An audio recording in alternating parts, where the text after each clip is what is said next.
Hello again and welcome to Spotlight, the interview show on RT. I'm Al Grunov and today we'll talk about language skills.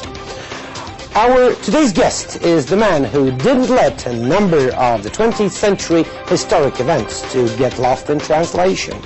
Viktor Sukhodrev was the personal interpreter for Nikita Khrushchev, Leonid Brezhnev, Mikhail Gorbachev, Andrei Gromyko, and other great Soviet leaders. Today, he's my guest in the Spotlight studio.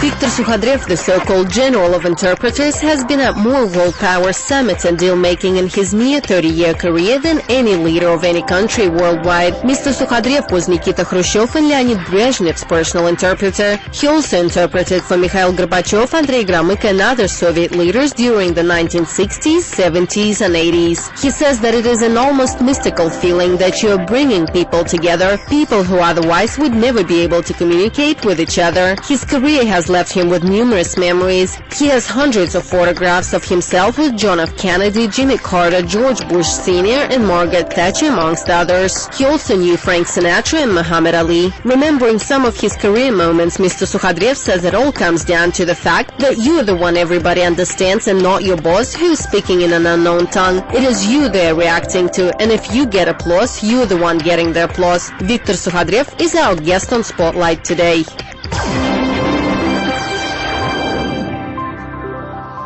Hello, Mr. Sukhodrev. Thank you very much for being with us. Thank you for inviting me. It's a pleasure. Well, you knew so many Soviet leaders. You knew so many of their foreign counterparts. You've published a book of your memoirs, but how much of what you know you will never share with the wide public? Well, you know, we're living in different times. They're not the times that when I used to be working for the Foreign Ministry and when I couldn't really say anything except perhaps to my wife when we were outside the house, walking somewhere in the woods. You're a pro. You're now, outside the house. Outside you are a pro. Well, of course. Considering the years that I've been working, I mean, I should be.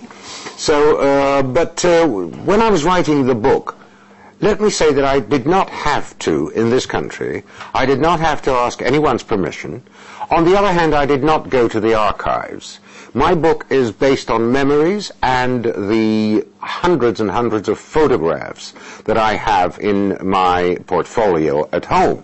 And each one of them can bring up a chapter or two for a book.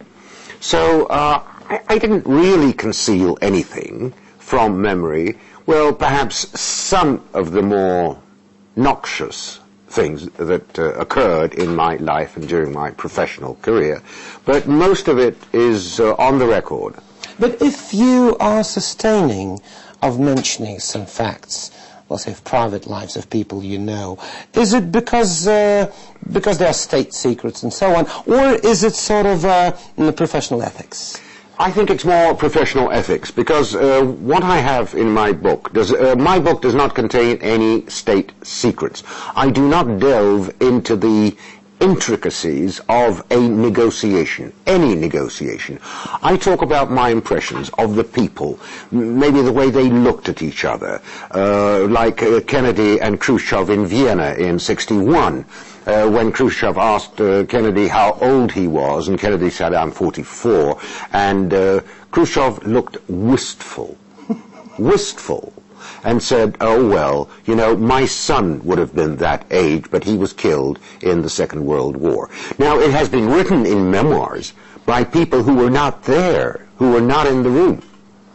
And there were only 4 people in the room: Kennedy, Khrushchev, my American counterpart, Alex Sakalovsky, and myself.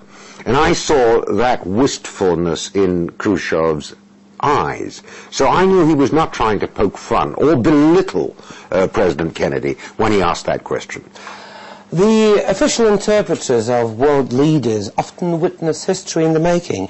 Throughout our guest's career, U.S.-Russian relations saw a number of dramatic moments, as Spotlight's Yelena Demidova reports. The 1960s saw the peak of the confrontation between the Soviet Union and the United States. The Cuban Missile Crisis is now regarded as the very moment when the Cold War could have turned into a nuclear conflict. The burden of responsibility was on the interpreters, as the world's future depended on negotiations between the leaders of the two superpowers. There was no room for error. At the same time, interpreting someone like Nikita Khrushchev was a real challenge, but for other reasons. The Soviet leader liked to spice up his speech with almost untranslatable figurative expressions, proverbs, and something as straightforward as the famous "we will bury you." Later, under the Soviet leader Leonid Brezhnev, at least for a period of time, relations between the two countries got warmer. In 1972, Nixon was the first U.S. president to visit Moscow. It was then that the Strategic Arms Limitation Treaty was signed. The key to this diplomatic success is said to have largely depended on good personal relations developed by the two leaders. This would have been impossible without the perfect work of their interpreters. A new page in history was turned by Mikhail Gorbachev, who had more meetings with his American counterpart than any of his predecessors. The promoter of democratic change was never considered a good speaker at home. It's believed that part of Gorbachev's popularity in the West was down to the highly professional skills of his interpreters. You've seen it all by your own eyes. What was the toughest moment, toughest day, or the toughest round in your career? Can you, one of those that you would remember in your nightmares? Well, I suppose so, but it was not just one episode, it was Khrushchev. Khrushchev as a period of time. Yes, as a long-time leader of his country. He was earthy, he was pithy. He indeed used a great many proverbs and sayings, not only in Russian but also in Ukrainian, which after all is close to Russian, but it's a different language nonetheless. So that was probably the hardest task I ever had, and especially so in 1959 during his 13-day visit, official visit at the invitation of President Eisenhower to the United States, where he entered every person's home via television, live, at least twice a day, with speeches. That is, there was always some kind of official lunch. There was inevitably in the evening an official dinner, and always Khrushchev spoke. He had written text in his pocket, but he hated to read written text, unlike Brezhnev, let me say. And he would read perhaps the first paragraph and then say, "Why should I read something that has been written back in Moscow?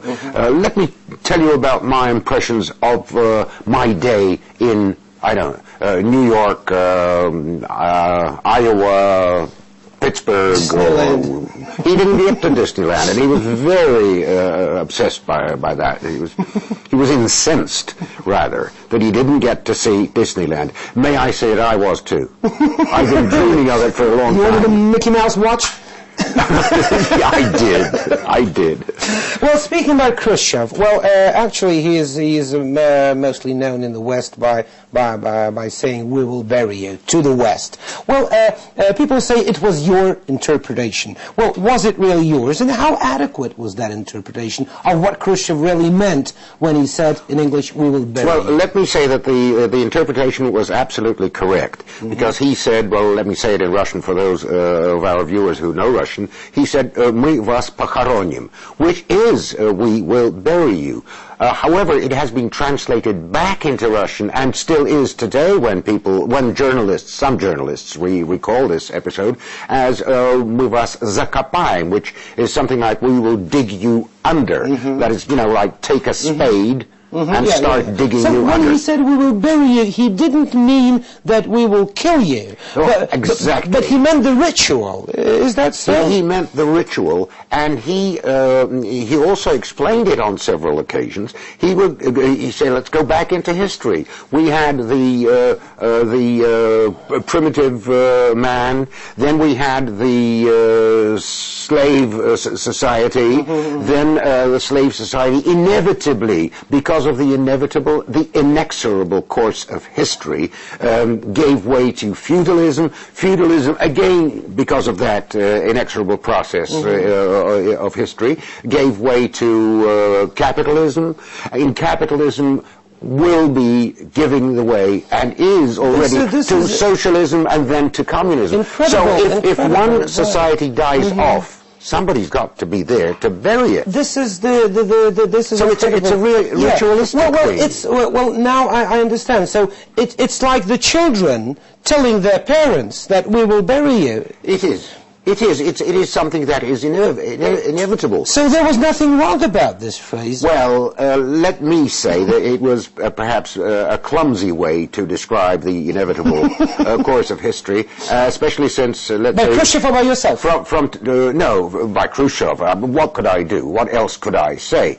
But as history has proven from today's vantage point, capitalism is certainly not giving way to socialism or communism on a worldwide scale. Rather, the opposite is true. These idiomatic expressions, is there a lot of such expressions in Russian that can never be translated into English? No, for a professional interpreter, nothing is untranslatable. You have to, by hook or by crook, you have to invent a way, and you have to do it on the spur of the moment. I mean, you have no time to go into a dictionary or read a theoretical or scientific discourse or thesis. So you have to just spit it out immediately. It's a split-second decision. But still you can do it. I mean, the point is that you've got to do it in such a way as not to really offend the other side, unless an offense is specifically meant. Says Viktor Sukhadrev, the general of interpreters, as we call him. Spotlight will be back shortly, right after a break, so stay with us. Don't go.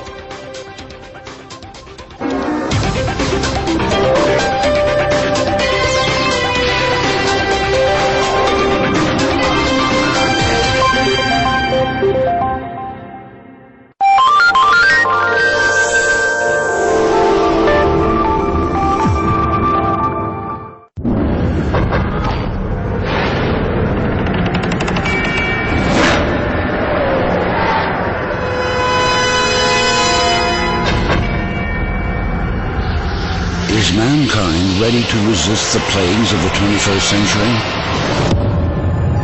Influence Zone on RT. They have no country of their own. Their language is believed to be dead. Leaders of this nation are persecuted, but they believe their voice will be heard and recognized. The Rusins on RT.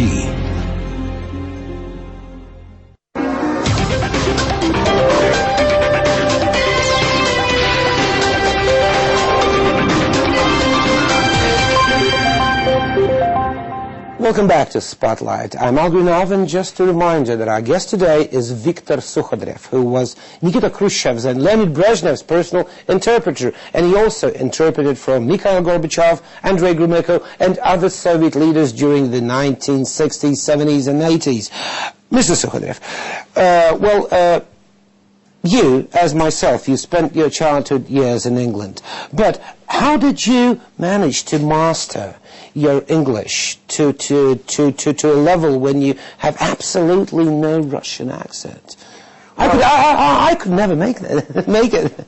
Well, let me say that I spent my childhood in Britain, in London, and was evacuated twice, because this was during the war. I stayed there from 1939, from August, and the war broke out in September, and until the end of the war, and I left sometime in August, I believe, 1945. Now, I did not master English. English mastered me.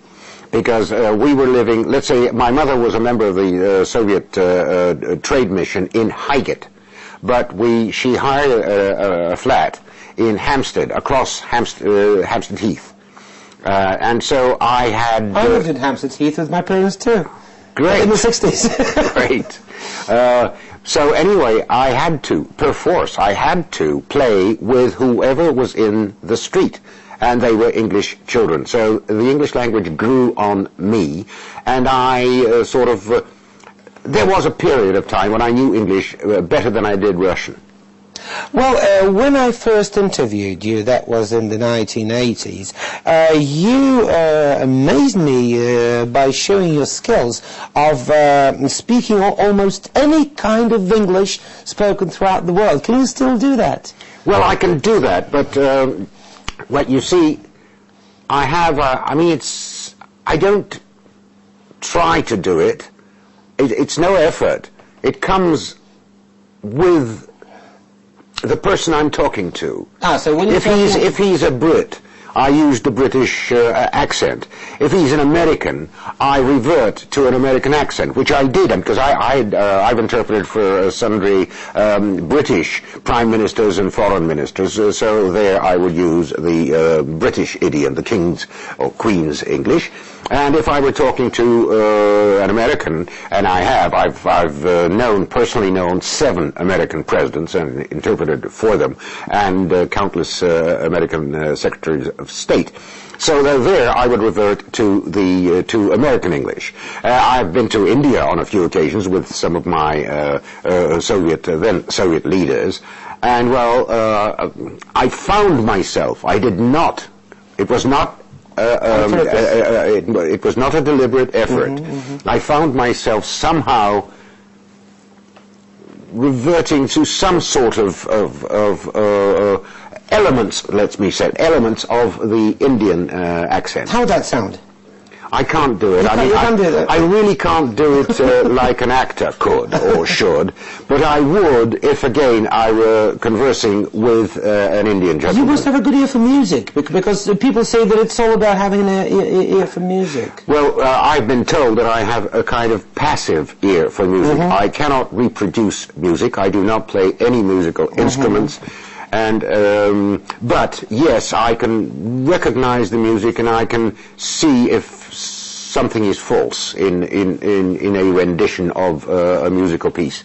There are also legends about your outstanding memory. People tell me that after you interpreted for 2 days for Khrushchev and Kennedy in Vienna in 1961. In Vienna. After that, you came to your office and you wrote it all. Back in Moscow. Yeah. You wrote it all down. And it came verbatim. It came to 200 pages. Word to word. Is that true? Well, it's true, but it is not. Memory is important, but you cannot get by without having a notebook with you during the actual negotiations or the discussions, and you use a kind of reporter's shorthand. It's not the shorthand that a secretary would use. It's a kind of it's scribbles and squiggles and perhaps mathematical symbols and all sorts of things, arrows and things like that. Did you study it or you just invented it for yourself? It is studied, let's say, in the Geneva School of Languages, for instance, which is one of the best in the world, if not the best. But even they emphasize that every interpreter has to really reinvent it to suit his particular needs and requirements. Well, we just saw in your biography that you graduated the Moscow Institute for Foreign Languages, mastering in French. Why? I did not master in French. When I entered the institute, I felt that there was nothing for me to do in the first year. Nothing, because they would start from scratch. And you knew English already? And of course I knew English. I could read, I could write, I could speak. I didn't know anything about grammar because I'd never studied it before. So I decided to join the French section. I passed my exams fully, for the full course, for 3 years. Thereafter, I asked to be transferred officially to the English section because there you had subjects like grammar, theoretical grammar, literature, things like that, which of course I felt I would need.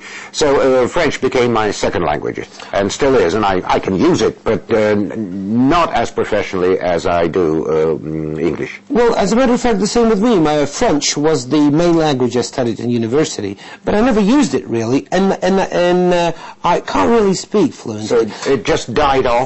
Well, you know, I think this is the reason, and you may agree or not, why people say that the English are so bad at languages. Is because when the language you speak is understood throughout the world, what's the reason? What's the point of speaking any other language? That's right. There's no impetus. That's right. Well, that is true. And since English was the lingua franca for centuries, probably, especially when Britain was when Britain ruled the waves, and almost 3/4 of the world were within the British Empire. That was true. Everybody had to. If you can't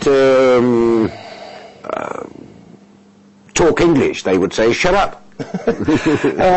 You mentioned Russian Soviet Foreign Minister Andrei Gromyko. You work with him. We recently marked 100 years since he was born. In the West, he's known as Mr. Niet, Mr. No. Well, was he really that simple as his reputation implies? Was he really a great diplomat or a devoted communist? What would you say? He was both, and I don't think the one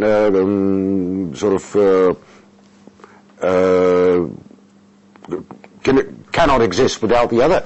He was a devoted communist. That is absolutely true. He was devoted to the system. He was devoted to the current leader in power at each given moment. At the same time, he was a most able diplomat. As for Mr. Niet, well, he lived and worked at a very specific historical period. That was most of it was during the period of the Cold War. So at that time, it was automatic for him to say no to anything where the Americans would say yes, and vice versa. So, in fact, he said at one time that he's heard more no's than they have niets from him. Mr. Zakhariev, what do you prefer personally, comfort or challenge? Challenge. Challenge. Challenge. It brings out the best in you. It certainly, afterwards you feel drenched, as it were, drained, rather. You feel drained after the exertions. It's nerve-wracking, but you get a sense of great satisfaction and gratification afterwards. So probably Khrushchev was your favorite boss. He was. It's much more exciting to translate a guy like Khrushchev, who speaks off the cuff and says things that are totally unexpected, than it is to read from something that you have seen hours before, maybe made a few notes between the lines, to get it right. Of course, that is much easier, but it is not as satisfying as ad-libbing. Some doctors, especially surgeons, they have that God complex, you know what I mean. Well, you interpreted, not translated, but rather interpreted Soviet leaders. Does that mean that you really was the man who formulated the Soviet position on world affairs sometimes? Do you have this complex? No, I don't. I never had that complex. It is true that I interpreted for my English, my leaders' opposite numbers, English-speaking opposite numbers, the line, the position on each and every specific issue taken by the Soviet Union. It is true, but I only interpreted that line. I did not. They formulated it. I interpreted it. Thank you very much for being with us. And just a reminder, just a reminder that Viktor Sukhadrev was our guest today. That's it for now from all of us here. If you want to have your say on Spotlight, or have someone in the mind who you think I should interview next time, do drop me a line at algrunov@rttv.ru, and let's keep the show interactive. We will be back tomorrow with more first-hand comments on what's going on in and outside Russia. Until then, stay in RT and take care. Bye.